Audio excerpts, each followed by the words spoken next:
এমন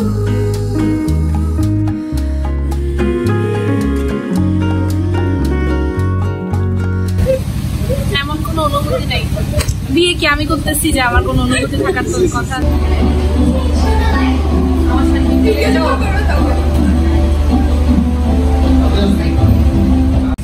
অনেক গরম, ভাল লাগছে না আসলে।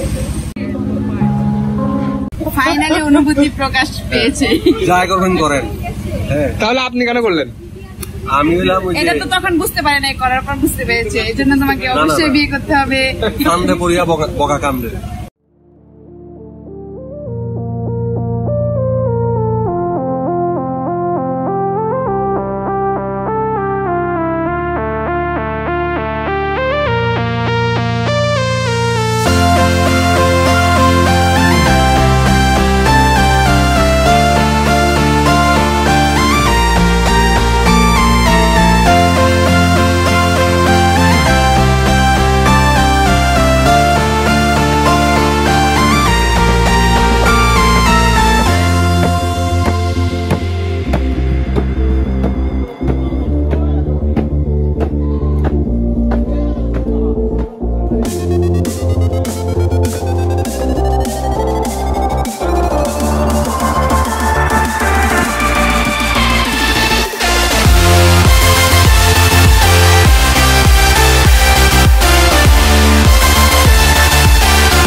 গরু দেখে, মহিষ দেখে তোমার কি অনুভূতি? কয়টা ছাগল দেখছো বলো? ছাগল দেখে অতটা এক্সাইটেড হয়নি, তবে মহিষটা একটু আনকমন লাগছে। আমাদের ওইদিকে একটু কম পাওয়া যায় এটা, ঠিক আছে? পিঙ্ক কালারের মহিষ না, এটা পিঙ্ক কালার না, এটা হচ্ছে আনকমন মহিষ। নায়ক হয়ে ঘুরতে কেমন লাগছে? যদিও এটা অত্যন্ত লজ্জাজনক কথা, আমি নায়ক না, আমি খুব সাধারণ একটা ছেলে। সাধারণ ছেলে? অসাধারণ ছেলে কে বলো? অসাধারণ, আমি অসাধারণ হতেও চাই না। অসাধারণ হলে কি হয় সেটা বলো। সেটা আমার অতটা এক্সপিরিয়েন্স নাই। আমি সাধারণের মধ্যে এক্সপিরিয়েন্স জানতে চাইলে বলো, আমি বলো সাধারণ কি হয় আর অসাধারণ। এই যে সাধারণ, আমি একটা সাধারণ ছেলে, আমি সবার সাথে। আমি তো দেখি যে তুমি কি ব্র্যান্ডের টি শার্ট পরছো।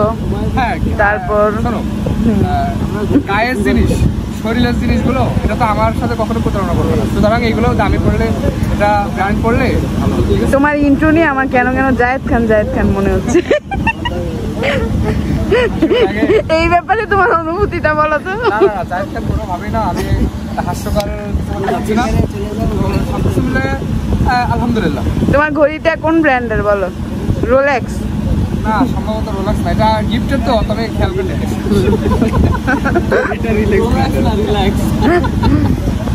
তারপর সব মিলে অনুভূতি বলো না। আলহামদুলিল্লাহ, এভারেজ, এভরিথিং ইজ আলহামদুলিল্লাহ।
মিস ইরা চৌধুরী, এই যে এত বড় একটা অনুষ্ঠানে তোমার অনুভূতিটা প্রকাশ করো।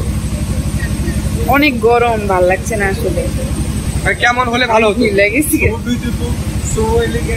জাস্ট লুকিং এ ওয়াও, তাই তো? এক্সকিউজ মি, আপনি একটু কিছু বলবেন? আসলে অসাধারণ একটা প্রোগ্রামে আমরা এসেছি। চারিদিকে ডেকোরেশন এক কথায় অসাম। মানুষ আর মানুষ, সেই সাথে এখানকার যে লাইটিং। এখন যদিও চেয়ারগুলো ফাঁকা আছে, কিন্তু তারা সবাই রেডি হচ্ছে, কেউ পার্লারে, কেউ তাদের মানে নিজেকে সুসজ্জায় সুসজ্জিত করতেছে আর কি। সেখানে আছে আমাদের মাসুদ ভাই।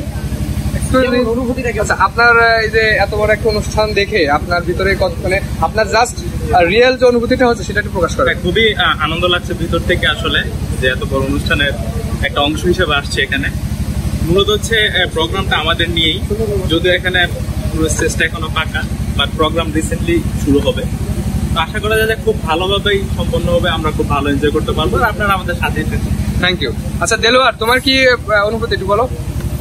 আমার অনুভূতিটা অন্যরকমের। সারা রাত বাসে করে জার্নি করে আসছি, তো খুব কম পাচ্ছি। আচ্ছা ঠিক আছে, তো আমরা পরবর্তীতে চলে যাই। আমাদের পাশে আরো কিছু গেস্ট আছে। তো হ্যালো, এক্সকিউজ মি, তোমার অনুভূতিটা কি বলো? এই যে এত বড় একটা অনুষ্ঠানে তুমি অংশগ্রহণ করতে পেরে তোমার ভিতরে কেমন? অনেক ভালো, অনেক। আর একটা ছেলে পটাইতে হবে। আচ্ছা, আমি তো আছি না, আমি তো মামা তো। আচ্ছা ঠিক আছে, তোমার অনুভূতিটা কি? অনেক ভালো। হ্যাঁ, অনেক ভালো। অনেক ভালো তো সবারই অনেক ভালো। একটু এক্সট্রা কিছু বলো। তোমার জন্য মেয়ে খুঁজতেছি। আচ্ছা, আমার জন্য মেয়ে না তুমি বলো তোমার কি অনুভূতি? এমন কোনো অনুভূতি নেই। বিয়ে কি আমি করতেছি যে আমার কোনো অনুভূতি থাকার তো কথা আছে?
সে সকাল থেকে আমার বলতেছে গোসলের প্রোগ্রাম কখন হবে।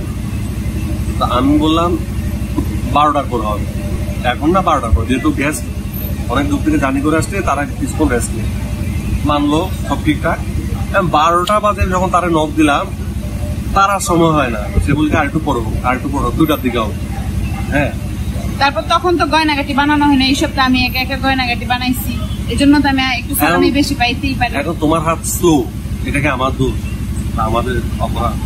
আমার হাত স্লো, তো তুমি একটু হেল্প তো করো। 2টার জায়গায় 12টার জায়গায় 2টার জায়গায় 4টা হয়ে গেছে। কেউ হেল্প করছে, আমি একা একা করছি এগুলা। আচ্ছা, তো সবকিছু মিলে তো আপনি যে আমরা যারা অবিবাহিত আছি, আচ্ছা, এটা- তো আপনি কি পরামর্শ দিতে চান তাদের? নাই, তাদের মানে তুমি অবিবাহিত। অবিবাহিত? বলেন। আচ্ছা, আমরা কনফিউজ, তুমি অবিবাহিত। অবিবাহিত? যতদিন বাঁচেন প্রেম করেন, ঘুমায়া প্রেম করেন, ক্রাশ খান, ক্রাশ খাওয়ান, যা মন চাই করেন, মরে যান, জীবিত হন, মার্ডার বেঁচে করেন, থাকা অবস্থায় আবার মার্ডার crush করেন, মার্ডার হন, কিন্তু বিয়ে করেন না ভাই। ফাইনালি অনুভূতি প্রকাশ পেয়েছে। যা করবেন করেন। হ্যাঁ, তাহলে আপনি কেন করলেন? আমি হইলাম ওই এটা যে তো তখন বুঝতে পারে নাই, করার পর বুঝতে পেরেছে, এই জন্য তোমাকে না, অবশ্যই না। বিয়ে করতে হবে। ফান্দে পড়িয়া বকা কামড়ে। আচ্ছা, ঠিক আছে। ফান্দে পড়েছে, এখন বগা কামতেছে। আর এটা আমার বাপে ঘুরছে, আমার দাদাই ঘুরছে। মানে formality। জেনেটিক একটা Formality। না, এটা Formality। formality। আমার দাদা না করলে খারাপ দেখা যায়। আমার দাদা না করলে কিন্তু আমি করতাম না। সেটাই বাপে যেহেতু করছে, এটা লিগেসি ক্যারি করতে হয়। আসলে। Like, like, comment, subscribe, comment, বেশি বেশি শেয়ার ও বেল আইকনে ক্লিক করবেন। তারপর নেক্সট ভিডিওর জন্য নেক্সট ভিডিওর জন্য অবশ্যই অপেক্ষায় থাকতে হবে। To be continue. তারপর হচ্ছে হ্যাভ ফান।